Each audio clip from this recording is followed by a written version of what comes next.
में जहां तक नजर जाती है बस खुला नीला आकाश दिखाई देता है। इंसान के सपनों का सबसे बड़ा मंच जहां उसने अपनी सबसे बड़ी जीत लिखी और कुछ सबसे बड़े राज छोड़े। उड़ान लेना हमेशा इंसान की सबसे पुरानी ख्वाहिश रही है, लेकिन कभी कभी वही आसमान जो जिंदगी देता है एक पल में सब कुछ निगल भी जाता है। कुछ जहाज ऐसे हैं जो उड़ान भरे तो जरूर, लेकिन वापस कभी नहीं लौटे। ना उनका कोई निशान मिलता है, ना उनमें सफर करने वाले लोगों का। ये वो कहानियां हैं जहां विज्ञान, तकनीक और लॉजिक सब थम जाते हैं, जहां हर सवाल का जवाब हवाओं में खो जाता है। कुछ प्लेन्स रडार से गायब हो गए, कुछ समुद्र के अंदर डूब गए, और कुछ के बारे में तो आज तक कोई नहीं जानता कि उनके साथ हुआ क्या था। ये सिर्फ एक्सीडेंट्स नहीं थे, ये वो घटनाएं थी जिन्होंने एविएशन हिस्ट्री में एक गहरा दाग छोड़ दिया। तो चलिए चलते हैं एक ऐसे सफर पर जहां हम जानेंगे दुनिया के 5 सबसे रहस्यमय हवाई जहाजों के घटनाएं। दोस्तों, अगर आपने अभी तक हमारे इस चैनल को सब्सक्राइब नहीं किया है तो जरूर सब्सक्राइब कर लें, क्योंकि आपके एक सब्सक्राइब से हमें बहुत मोटिवेशन मिलता है और हम आपके लिए ऐसी और वीडियोस बनाते रहेंगे। तो चलिए वीडियो शुरू करते हैं।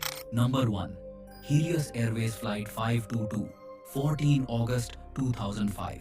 साइप्रस के लारनाका एयरपोर्ट पर एक Boeing 737-300 flight number Helios Airways flight 522 Athens के लिए तैयार थी। सुबह के 9 बजने वाले थे। हवा बिल्कुल साफ थी, बादल नीला और शांत था।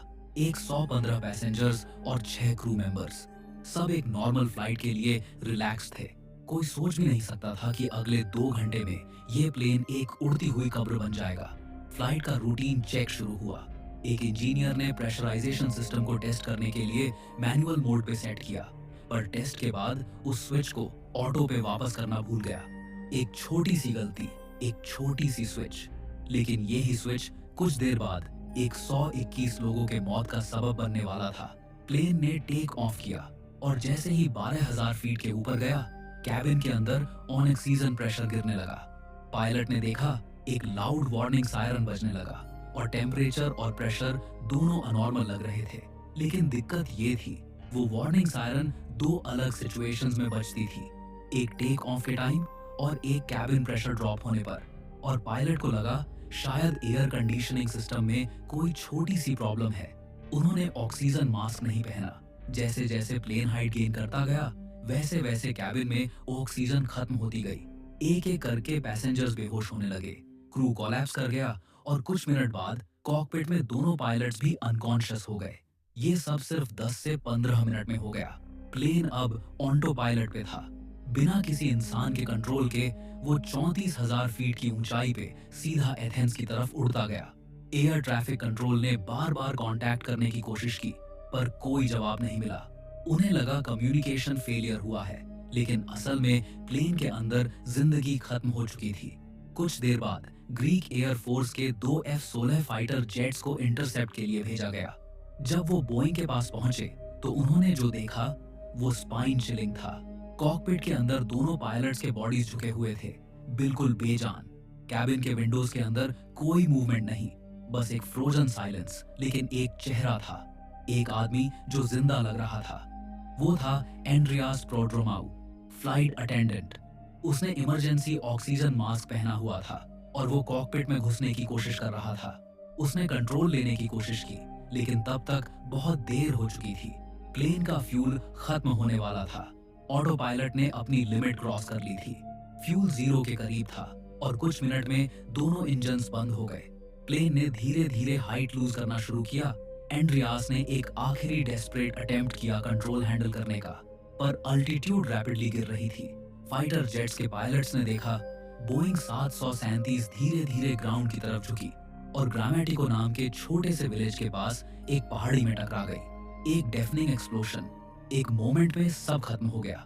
121 लोगों की मौत, कोई भी जिंदा नहीं बचा। क्रैश के बाद जब ब्लैक बॉक्स मिला तो हर चीज क्लियर हो गई। कैबिन प्रेशराइजेशन सिस्टम मैनुअल पे सेट था। पायलट्स को प्रेशराइजेशन वार्निंग को समझने में गलती हुई।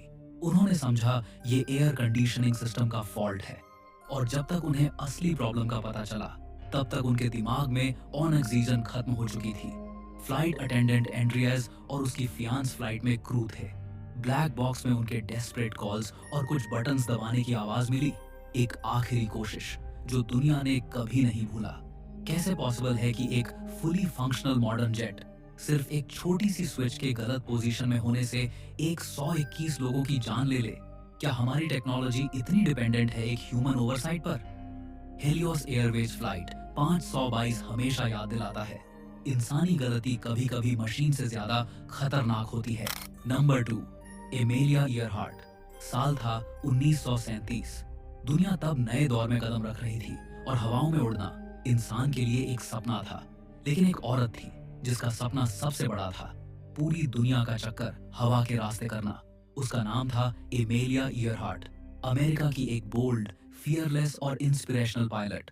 1932 में उसने अटलांटिक ओशन अकेली क्रॉस करके वर्ल्ड रिकॉर्ड बनाया था और अब उसका मिशन था अर्थ के गिर्द एक फुल सर्कमनेविगेशन फ्लाइट। एमेलिया ने अपने नेविगेटर फ्रेड नूनन के साथ लॉकहीड इलेक्ट्रा 10E एयरक्राफ्ट में उड़ान भरी।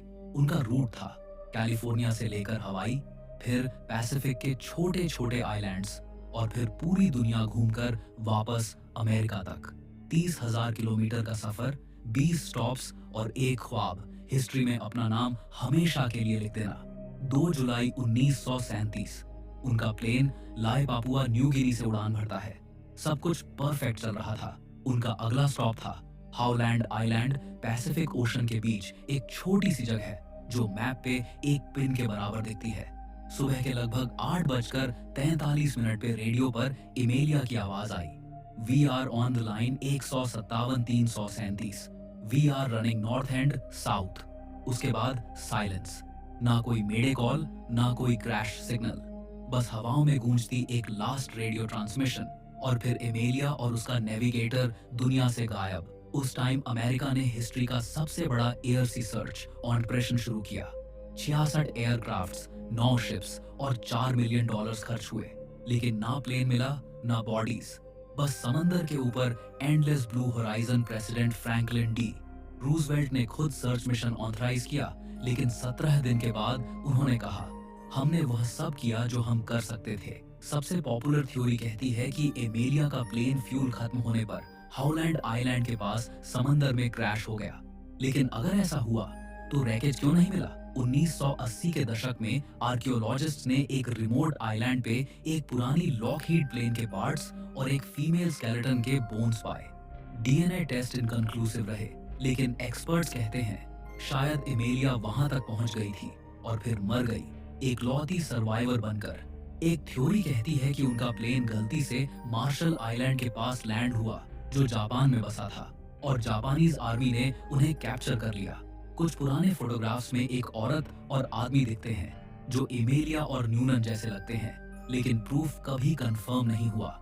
कुछ हिस्टोरियंस कहते हैं एमेलिया एक्चुअली यूएस गवर्नमेंट के लिए स्पाई मिशन पे थी और उसकी डिसअपीयरेंस एक कवर अप थी, लेकिन इस थ्योरी का कोई सॉलिड एविडेंस नहीं। आज भी हाउलैंड आइलैंड के आसपास ओशन में सोनार और सैटेलाइट सर्चेस चल रहे हैं, लेकिन उसका प्लेन अब तक